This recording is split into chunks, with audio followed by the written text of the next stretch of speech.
नमस्कार, प्रणाम। आज बाबा काशी चैनल में मैं एक नए वीडियो के साथ उपस्थित हूँ और ये जो टाइटल है आज का वो है बनारस का पान। पान हजारों हजार साल पुराना है पान, और ऐसा कहते हैं भगवान शिव और माँ पार्वती ने इसका बीज बोया था, और पान का पत्ता हमें कुदरत ने, सृष्टि ने तब से दिया हुआ है। और पान, बनारस का पान अगर हम सोचें तो बनारस में तो पान नहीं उगाया जा रहा है। बनारस में तो पान विभिन्न राज्यों से पहुंचता है बिकने के लिए। विभिन्न राज्य जैसे कि बिहार, बंगाल, मध्य प्रदेश, असम, यहाँ से पान के पत्ते आते हैं। और जिस बाजार में पूर्वांचल की सबसे बड़ी मंडी जो है, जहाँ पे पान के पत्ते का होता है व्यापार, वो है पान दरीबा।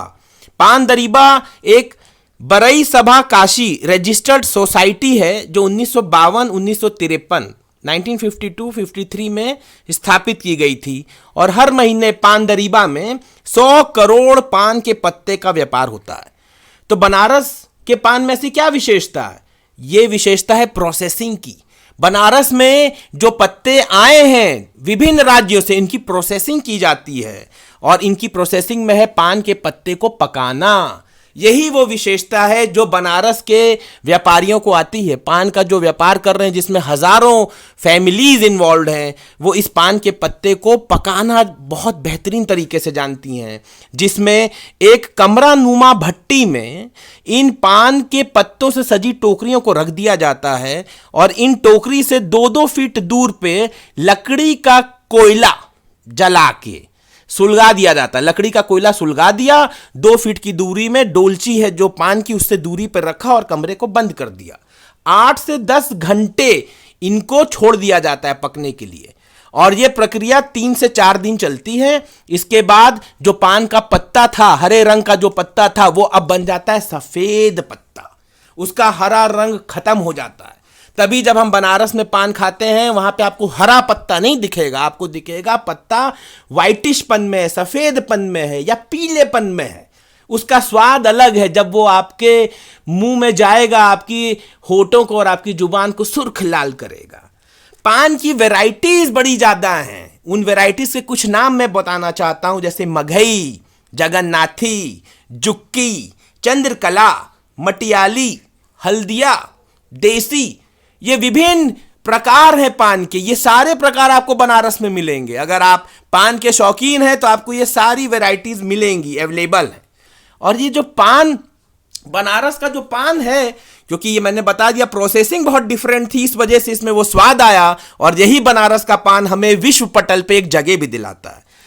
पान रामायण महाभारत में भी इस पत्ते का जिक्र है, क्योंकि इसको शिव के समय में तो एक पूजनीय पत्ता माना जा रहा था। रामायण में इसको एक माला के रूप में देखा गया। महाभारत में यज्ञ में, पूजा में इसको देखा गया। कैसे देखा गया? रामायण में तो मां सीता के पास जब हनुमान जी पहुंचे थे ना, भारत भगवान राम का संदेश लेके, तो माता सीता ने हनुमान जी को पान के पत्ते की माला भेंट करी थी उपहार के रूप में। तब से अगर हम देखें, हनुमान जी को पान के पत्ते की माला चढ़ाई जाती है। यह है उसके पीछे का रहस्य। और महाभारत में अर्जुन को जब यज्ञ करना था, जब उन्होंने युद्ध जीत लिया था, तो उनको इस पत्ते को लाने के लिए नागलोक तक जाना पड़ा था, क्योंकि पान का पत्ता कहीं मिल नहीं रहा था। और नागलोक से जब ये पत्ता लेके आए, तब यज्ञ संपन्न हुआ। तब से इस पान के पत्ते को हम लोग नागर बेल भी कहते हैं। तो ये तो रही रामायण और महाभारत की बातें, और पान, बनारस के पान की पकाने की बातें।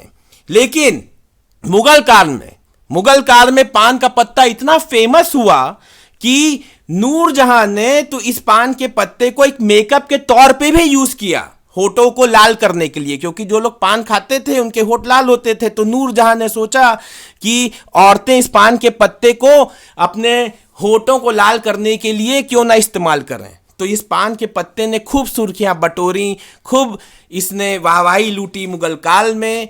और एक तो समय महोबा जो था उत्तर प्रदेश का, वहां से मुगल पान के पत्ते लिया करते थे किसानों से, और उसके बदले उनको पैसा देते थे। तो पान के पत्ते ने मुगल काल में भी काफी वाहवाही बटोरी। अगर हम बात करें इसकी औषधिक गुणों की, तो आयुर्वेदा में औषधि दवाई बनाने के काम भी आता है पान, क्योंकि भगवान धन्वंतरी, जिनको हम लॉर्ड ऑफ आयुर्वेदा कहते हैं, और चिकित्सक शास्त्री सुश्रुत, तो धन्वंतरी और सुश्रुत ने भी इसकी मेडिसिनल प्रॉपर्टीज हमें बताई, आयुर्वेदिक गुण बताए।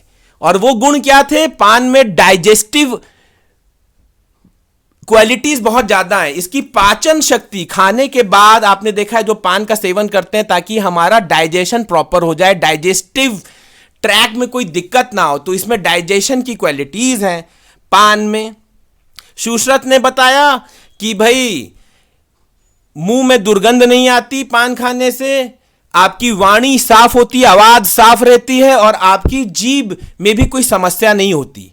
तो पान तो औषधिक गुणों से भी भरा हुआ है।